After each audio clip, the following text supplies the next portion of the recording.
Қытай қазіргі күні коронавирусқа қарамастан әлемнің ең қарқынды дамып келе жатқан экономикаларының бірі. Бірақ Қытай әрдайым бұндай күшті болған жоқ. 19 ғасырда мемлекет басқа елдер үшін жабық болған салдарынан Қытайлар технологиялық тұрғыдан Европа елдерінен өте қатты артта қалды. Сөйтіп, Қытай европалық державаларға опиумдық соғыстарда жеңіліп қалып, көптеген жерлерінен айырылып, европалықтардың колониясына айналды. Бүгінгі Қытайға қарасаңыздар, біреудің колониясы болған деп айта алмайсың. Сонда Қытай қалай тез арада мықты ел болып кетті? Неліктен Қытай қарыз төлей алмайтын елдерге қарыз беруді жалғастыруда? Қытай тілі болашақта керек болады ма? Және оны қазір меңгеру керек пе? Және де ең басты сұрақ, Қытай әлемнің супер державасы бола алады ма? Осының бәрін бүгін сіздермен осы видеода қарастырамыз.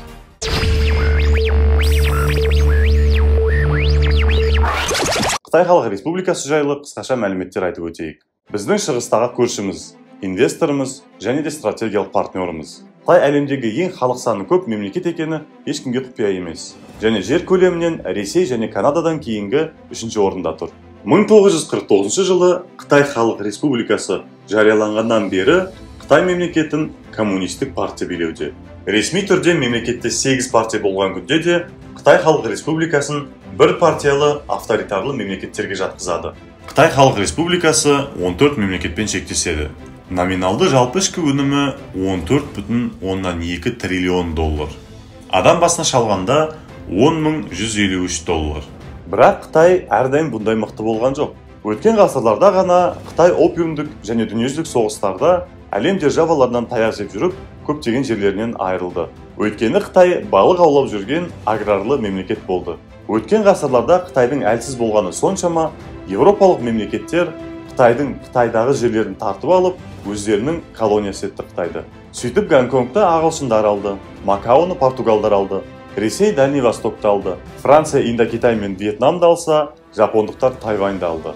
Одан кейін екінші дүниежүзілік соғысы болды. Қытай қайтадан таяқ жеп жүріп, көптеген қиындықтарды көрді. Соғыс пен революция бітті. Мао Цзэдун бастаған коммунистер билікке келді. Айтпақшы, ол кездерде соғыстан кейін көптеген елдер коммунизм бағыты жақсы шығар деп сол жолды таңдай берді. Өйткені барлық жерлер қирап, тас талқаны шығып жатқан жерлерді қайтадан құру керек болды. Адамдарға тамақ пен киім беру керек болды. Соғыстан кейінгі коммунизм жайлы логика мынадай. Мысалы, бір ауыл қирап қалса, коммунистер басқа ауылдан тамақ, киім, қол күші және тағы басқа керек жарақтарды береді. Мейлі, соғыстан кейін бәрі өздеріне келді. Жағдайларын дұрыстап алды, қираған үйлерін салып алды. Ал енді ары қарай не істейміз? Жұмыс керек, балаларды асырау керек, тамақ керек деген адамдар өздеріне бизнес ашып алып, тіршілік шаруа істеп жүргенде коммунистер келіп барлығын алып қойды. Өйткені бай болуға болмайтын және барлық адамдардың жағдайы бірдей болу керек дейтін. Тек жалғыз үкімет қана халыққа жұмыс бере алатын. Нәтижесінде 1970 жылдарға қарай Қытайда ашаршылық болып, халықтың жағдайы нашарлап, үкімет коммунизм дұрыс шешім болмағанын қабылдап, басқа шешім іздей бастады. Ол кезде ел басқарушысы Дэн Сяопин болды. Ол басқа Азия елдеріндегі Қытай елдеріне барып, олардың өмірлерін көріп, ел басшыларымен араласып, шешім іздей бастады. Сөйтіп Сингапур елінің басшысы Ли Куан Юдан үлгі алып, Қытайдың капитализмге келу керек екенін түсінді. Өз жеке қытайша капитализмді шығарды.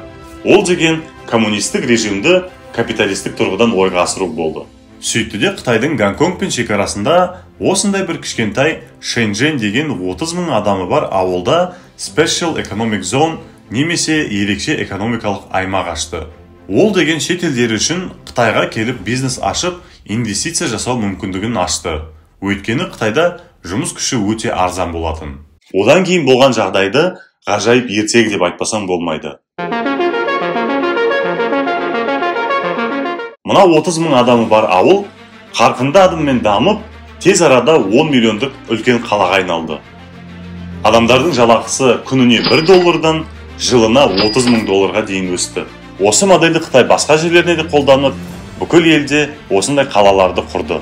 Ал шетел компаниялар Қытайға бас салып, өздерінің заводтарын аша бастады. Сөйтіп Қытай бүкіл әлемді қамтамасыз ететін заводқа айналды. Қытай болашақта әлемнің супер державасы немесе ең мықты елі бола алады ма? Қазіргі күні әлемде тек қана жалғыз бір супер держава бар. Ол Америка Құрама Штаттары. Жалпы супердержава деген не? Ол деген басқа мемлекеттердің басым көпшілігінен әскери, саяси, экономикалық және де басқа да артықшылық мүмкіндігі бар мемлекет. Америка Құрама Штаттарының саяси, экономикалық, қаржы және басқа да тұрғылардан әлемнің ең күшті мемлекет екеніне күмәніміз жоқ. Өйткені ақш әлемнің ең мықты экономикасы. Оның көптеген елдерде әскери базалары бар. Доллар деген әлемдегі ең маңызды валюта. Көптеген технологиялар да сол жақтан шығады. Және бүкіл әлемде ақш елшіліктері мен компаниялар бар. Ал Франция, Ұлыбритания, Ресей, Түркия, Қытай деген сияқты елдер саяси тұрғыда тек қана регионалдық күшті елдер болып саналады. Ал енді Қытайдың сол регионалды күшті елден әлемдік супердержаваға айналғысы келеді. Оған әрине Америка Құрама Штаттары қарсы тұруда. Өйткені әлемдегі баланс бұзылады деген ойда. Және де Қытайдың алдында болған ақштың бұрынғы қарсыласы КСРО сияқты Қытай коммунизм режимін қолдап жүр. Сонымен Қытай болашақта ақш сияқты супердержава бола алады ма? Я да, жоқ та. Өйткені ақш сияқты мықты мемлекет болуы мүмкін емес. Қытайдың экономикасы шет елдерге қатты тәуелді. Ал ақш керісінше. Қытай қазір басқа елдерден әскери базаларын ашуда. Көптеген елдерге инвестиция құюда. Бірақ Қытай азаматтары Қытайдан қашып басқа батыс елдеріне көшіп жүр. Ал Америка болса, керісінше әлемдегі ең жарқын, талантты адамдарды ақшқа әкелуде. Сонымен қатар Қытайдың әлсіз жерлері бар. Ішінде сепаратистік елдер бар. Ол деген Қытай үшін өте қауіпті. Өйткені КСРО сияқты бір күні тарап кетуі мүмкін. Америка Құрама Штаттары өте қызық мемлекет. Сондықтан ол туралы бөлек бір видео жасаймын кейін. Неге Қытай қарыз төлей алмайтын елдерге қарыз беруді жалғастыруда? Қазіргі күні Қытай көптеген елдерге қарызға ақша беруде. Онда елдердің арасында ақш та бар, Ресейде бар, Қазақстанда бар, көптеген елдер бар. Бірақ дамыған елдер өз борышын өтей алса, дамымаған елдердің көбісі өтей алмайды. Сондай мемлекеттер Қытайдың саяси супердержава болмақ жолындағы Қытайға ең керекті мемлекеттер. Өйткені дамымаған елдердің ең басты көрсеткіші қандай? Дұрыс, коррупция мен заңсыздық. Қазіргі заманда не көп? Дамымаған кедей елдер көп. Сондай елдердің жағдайын Қытай өз пайдасына қолданады. Ол кедей елдерге қарызға ақша береді. Бірақ берген кезде ақша алған мемлекетте сол ақшаны коррупциямен ұрлап жоқ қылып жіберетінін жақсы біледі. Мысал үшін келесі елдерді алып қарайық.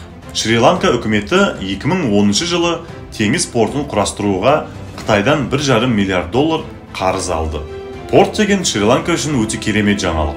Бірақ ол алған ақшаны қалай қайтарады? Өйткені Шри-Ланкаға теңіз кемелері өте аз келеді. Әрине ол ақшаны қайтара алмады шри-ланкалықтар. Жартысы ұрланды, қалғаны керек емес заттарға жаратылды. Нәтижесінде Қытай сол портты 99 жылға өзі арендаға алып, сол жерде портты өзі құрастырып, өзі басқарады деп келісті.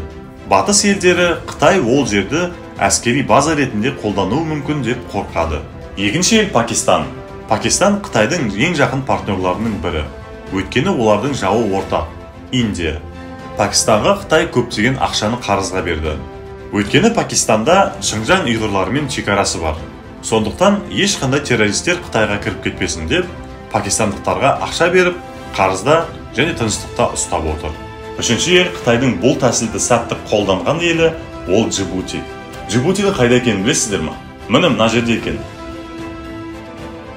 Бірақ неғылады Қытай сол Африкадағы кішкентай бір елді.